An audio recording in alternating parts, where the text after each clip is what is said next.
Hello guys, welcome to my new video.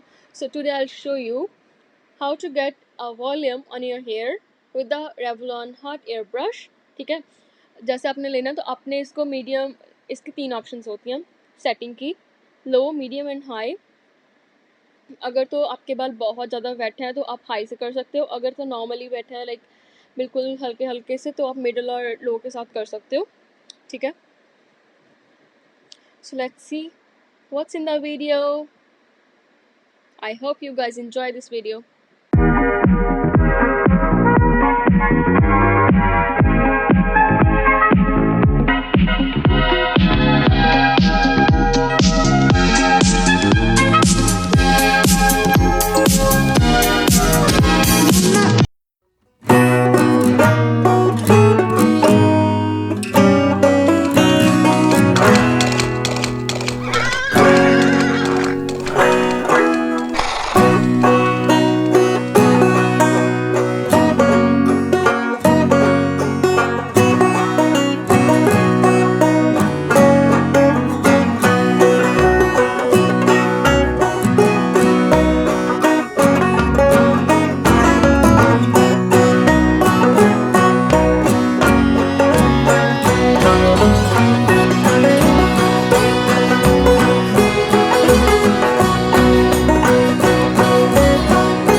dream in my eyes. You are the warmth in my heart. You are the fire in my soul. I love you forever. You're my everything. So guys, if you like don't know how to do blow dryer at your home, so this is the very best option, like Revlon Hot Air Brush for a blow dryer to get a voluminize in your on your hair. So guys, I wish you like this video and don't forget to subscribe, like and share. Thank you.